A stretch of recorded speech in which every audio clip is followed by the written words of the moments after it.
And we are back with year 2 of KS95 Fastbreak, and today we are joined by the state champion, Tipton Lady Cardinals. Coach Culpepper, thanks for joining us today, and how does it feel to start the season off as the reigning state champions? I think for us, it feels pretty good. I mean, it's kind of what we've been wanting to get done for the last 11 years. So for us to start this year as state champs and have that X on our back, I think it's exactly what we want. Anytime you're at the top of the mountain and you got people gunning for you, it means you're doing something right. So for us, embrace that, and then let's go from there. Well, real quick, introduce the folks you've got with you here today. Yeah, right here next to me, I got Charlie Bailey. She's all-state point guard for us last year as a sophomore. Next to her is 3-time All-District and 2-time All-Conference Courtney Edwards. And then next to Courtney is our assistant coach, JD. He works with Post and obviously, all things Tipton basketball, but he specializes in practice with working with the bigs. Now, Charlie, I want to start with you. This is your junior year, so going into your 3rd season, could you tell any difference in how you guys handled the off-season getting ready for this year versus your first 2 years playing? Well, I think it's a lot different because especially last year we had, I think, 6 seniors, and so losing all of those, it was a lot different starting off in the summer. We have quite a few freshmen, so, I mean, kind of reintroducing things, but the summer really got us going. So I think it took a lot of hard work because we lost so many, but, I mean, we worked really hard in the summer, so.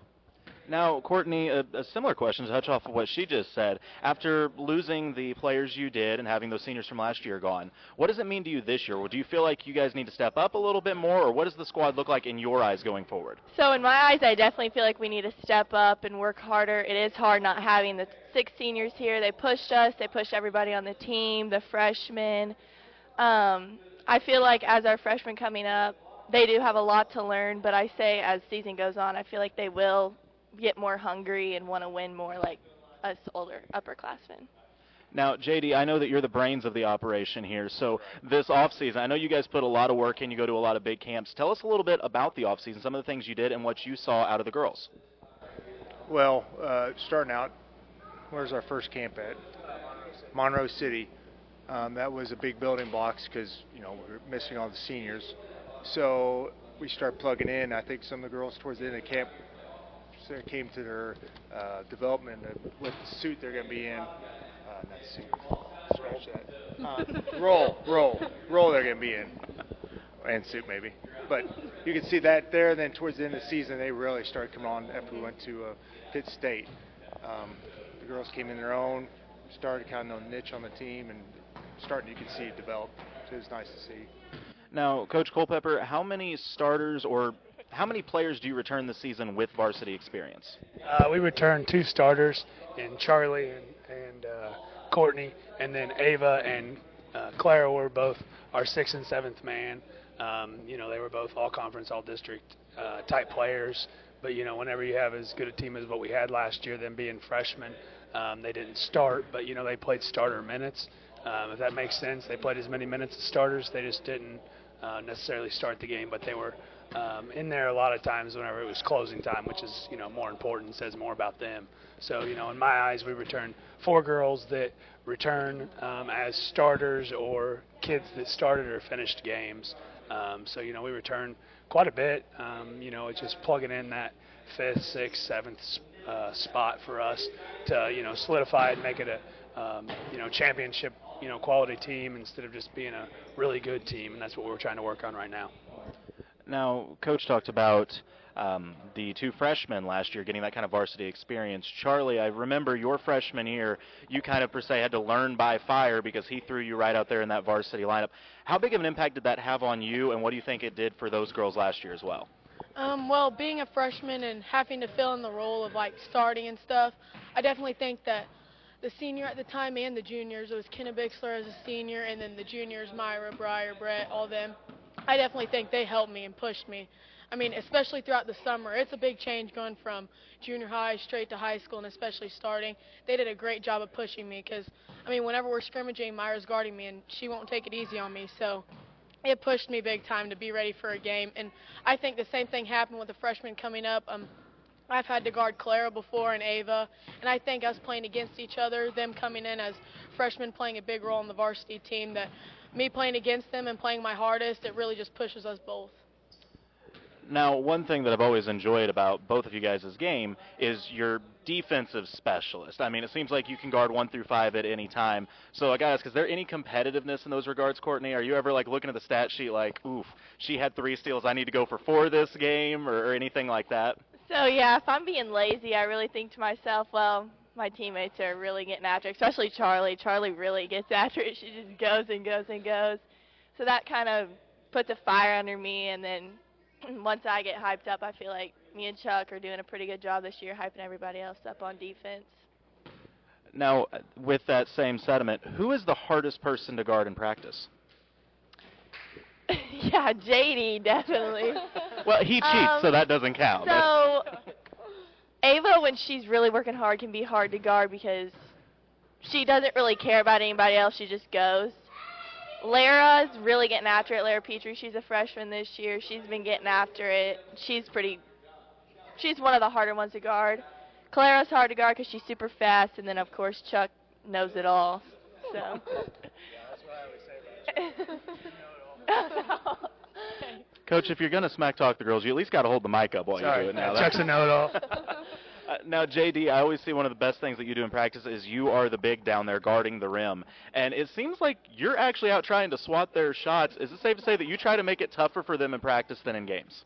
Of course, yeah, if you do it tough here, the games seem easier. So, yeah, anytime I can get a cheap shot in or whatever, I do it. Are you trying to tell me in the ribs? Yeah. Are you trying to tell me you take a little bit of joy when you get a swat Charlie or Courtney and send it back out of bounds? Yeah, all of them. Anybody comes in the lane, I'm there. Great, cheap shots. Just what we want to hear from the coaches. Now, with that said, going into this year, you guys did announce that you will be leaving the K-Singer Conference, going to a new conference. First off, Coach, tell us a little bit about the new conference. And then, well, let's just start with that. Tell us about the new conference. All right, new conference we have. We've got a lot of really good teams. All schools, similar size. If we're looking at enrollment for, just high school mission enrollment, pretty much everybody in that conference is ranging from 140 to 190 for South Callaway, which are a little bit bigger, but not too much bigger than us. Everybody's pretty much right there in that 155 enrollment, which is where we are. And you have teams like Fayette, Harrisburg, New Bloomfield, Lynn, South Callaway, Tipton, Harrisburg, Eugene. There's 8 of us. So, it's a really good mix of teams. Just looking at it from the girls' basketball side of it, you look at a team like Lynn, who was a 20-win team last year, did a really good job, and they returned quite a bit of firepower this year. And then you look at Harrisburg, who was state-ranked most of the year, and did a really good job on their side of things. So, there's some good teams in there on the girls' side. Overall, as a school district, it's a really competitive conference in a lot of different sports. It gives us 6 schools in there with us that will have football. So, it's a really good conference for us. I feel weird saying this because I don't get to say this about many players, but I look at Charlie and Courtney, and in their careers, they don't know what it feels like to not win the conference and to not win the district. So going into your final year as a member of the K-Singer, girls, how big of a goal is it to walk away from the conference as the reigning champions? You want to go first? I think that I feel like it definitely puts a fire under, Tipton as a whole, because we've been winning our conference, winning the district. Whenever we leave, I think that should still be the expectation in the new conference and district. I think that as long as the goal stays the same, it puts a fire under their butts. So. Well, but now, Courtney, you're going into your senior year, and since really every team you've been on, if you guys don't make the Final Four, it's a bad year. How do you stay motivated after coming off the state title win? What really fuels you going into this season? So it really fuels me because, of course, I'm a senior. I want a great year. I know that our team has lots of good girls and lots of potential. So I say if our goal is the same as any other year. I feel like if we tell each other, keep working hard in practice, keep showing up, keep staying focused, take one game by one by one, then I feel like our expectations will still be the same. Yeah, I think she hit on it there, and Charlie did too. They did really good job, both of them. The standard never changes. It's here. This is what we expect from ourselves. But as a senior, I think for Courtney, and it's kind of what I've told every senior class. Last year was the same thing, and the year before that was the same thing. Like whenever you graduate, like that's what people see as that was your team. So last year's team was Myra, Breyer, and those other 4 seniors. This is the impact or the legacy that this group leaves. This is Courtney's legacy here with what she leaves us this year. And then, we go out and win another state championship. Next year it'll be the same thing for Charlie. Well, that's cool, Charlie. You got to win a state championship, because Myra and Breyer helped you as a sophomore, and then, Courtney led you as a junior. But now it's your turn. It's always the next group's turn to lead. For our seniors that we have in Courtney and Madeline that both start, it's their legacy out here to leave us in the same spot that they found it in as seniors, and then it'll be the same thing for Charlie next year. One thing that stood out to me from your squad is you always seem to have 5 girls on the court that can all 5 do something different to contribute to a win. And one thing that stood out to us last year when we got to the state title game was we're looking through the list of players and their different accolades throughout the year and stats. And if I read right, Courtney shot over 50% from 3 last year, or at least it said that going into the state title game. And we know that Charlie is a sniper as well. We know these girls can play D. I mean, what does it mean to have 5 girls out there at any time that can rain it in from downtown? I mean, yeah, that kind of goes back to that standard thing of what you set as the expectations in practice. Whenever you saw us down there on the shooting machine, we were shooting. We don't just pick like, hey, you 2 girls go down there and shoot. It's all 5 starters are down there shooting on the shooting machine, and the expectation is that they're going to shoot 55% or better wide open from 3. And if they don't do that, they run. So that's the standard is 55% wide open from 3. Granted, some days are better than others. Some days you shoot 60, some days you shoot 45. But whenever you hold them that high standard, even on bad days and you shoot 45%, still shooting the ball really good at a high level from 3. So for our girls, last year we graduated Myra, who's a really good 3-point shooter. But what a lot of people don't understand is she was a really good 3-point shooter. But you also had Clara, who shot over 40%, Charlie, who shot over 40%, and Courtney shot over 50% from 3. And Ava's a really good 3-point shooter as well. So we returned 4 really high percentage shooters from 3. And Madeline, our other senior, she does a really good job of picking her shots. And she doesn't shoot unless she's wide open pretty much.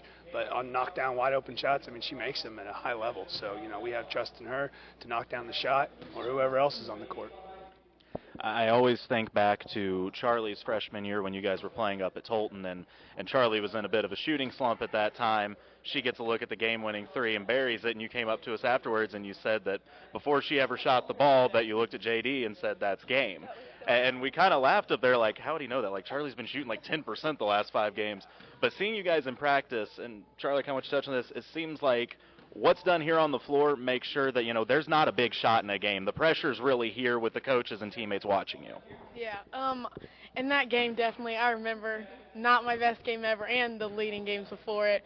My shot was off, but I knew that my teammates had trust in me, and I knew that I'd been putting in the work in practice, and even if my shot wasn't on in practice, it's a new day, and even in that game, I knew that if my teammate passed me the ball at that time, they had trust in me, and I need to have trust in myself, so I shot it.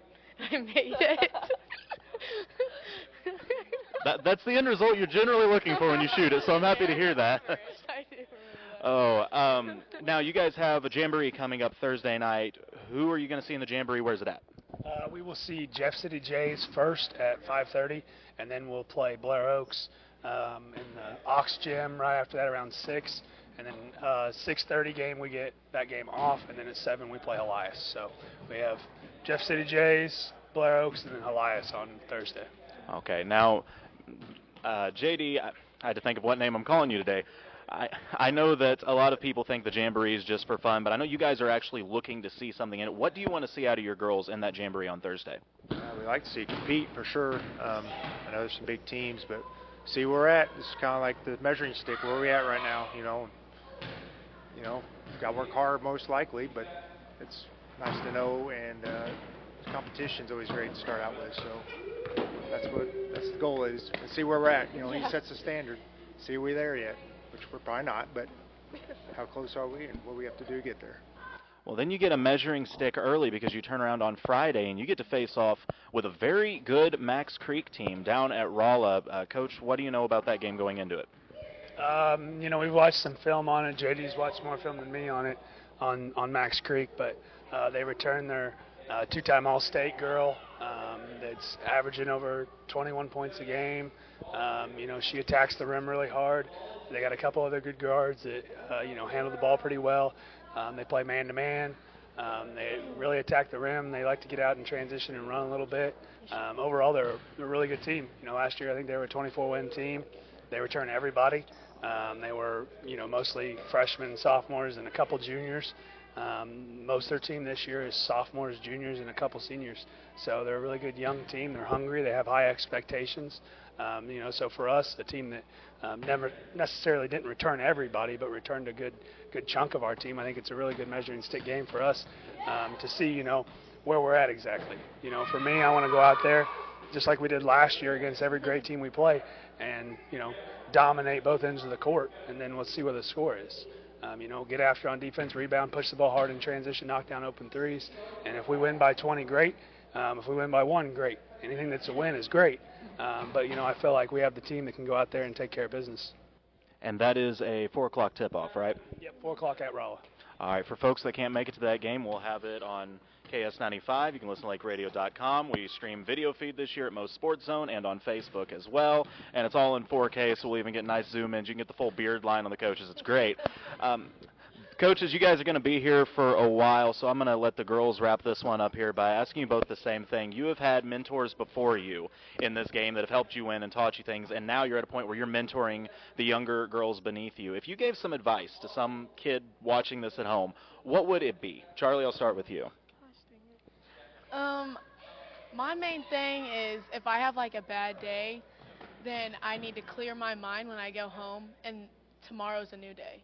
I told that one time, Ava, just recently this season, not the best practice she's ever had, and I was texting her when I got home, and I'm like, clear your mind. I said, you are a good player. I'm like, that wasn't you, so tomorrow will be. I said, just clear your mind. Don't think about the practice you just had. It's a new day.